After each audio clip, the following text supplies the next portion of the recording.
I'm not a fan of pity parties. In case that hasn't yet been made clear,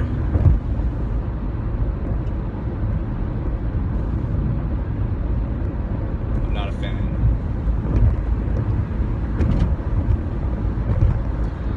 I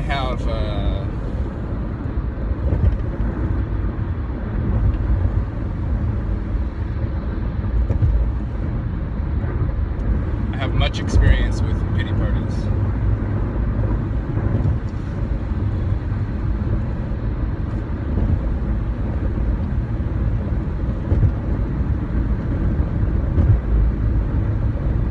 I've been in a pity party myself many times.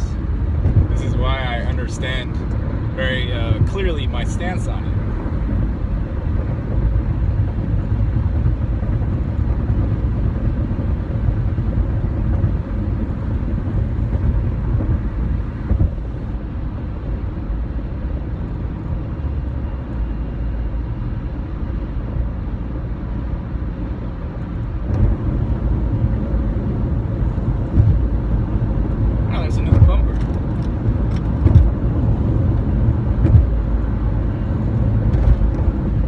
Throwing yourself a pity party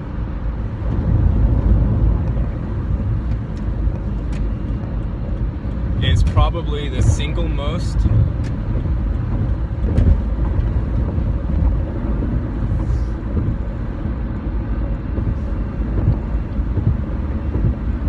it's probably the deadliest thing that any human being can do for themselves. And I don't mean deadly as in your body's gonna die. I mean deadly as in across the whole spectrum of bodies that we have: physical, mental, spiritual, emotional, perhaps more than those. There are said to be however many dimensions. I don't know how many dimensions there are supposed to be, but we have a body in each dimension. The ones we're aware of is physical, then energetic, emotional, spiritual, mental. Those are the main kind of four that we're aware of.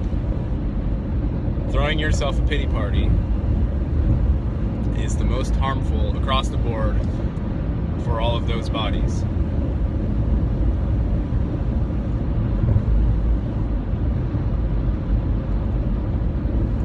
Because throwing yourself a pity party means that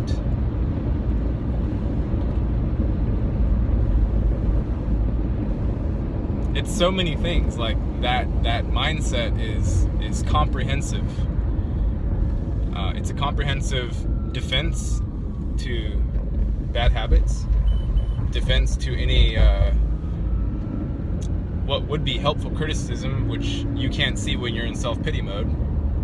So something or someone that could come and point something out that's going on in your life, maybe that isn't serving you or isn't serving others around you, you will have a nice block for that one.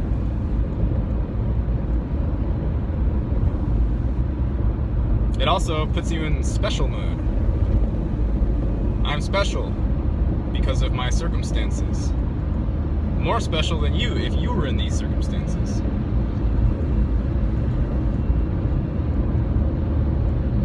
It does this thing of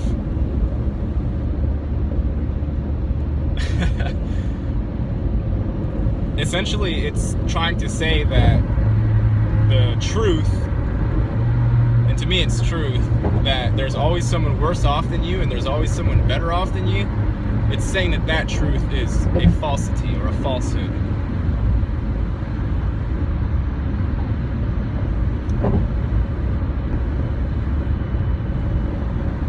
There's always someone worse off than you and there's always someone better off than you. So if you're ever sitting there either feeling sorry for yourself for your current circumstances or feeling really good and like you want to hop up on a soapbox and talk about something because of your good circumstances, it doesn't matter. There's always someone doing better what you do than you're doing it. And there's always someone doing worse than you do. And this goes for every single problem that you can have: physical, mental, emotional,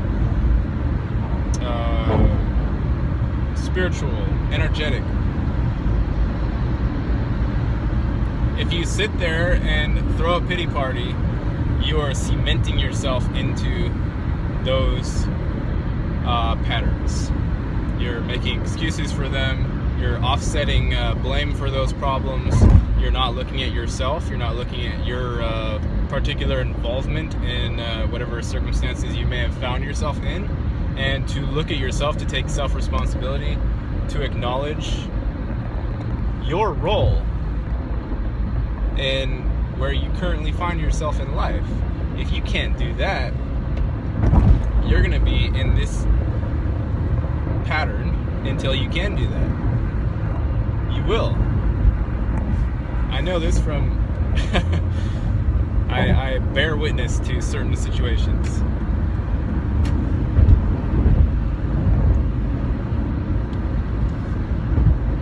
So yeah, I don't do pity parties I don't handle that very well. I mean, when I see someone else doing it, because I feel very strongly about it, you know, I also hold neutrality and not being emotionally reactive in high regard as well. So those two kind of clash together sometimes when certain situations happen. But you know, sometimes I don't mind speaking out about a subject, especially that means a lot to me and that hits very close to home. When you're throwing a pity party, when you're in, I can't even think of a better word to call that mindset.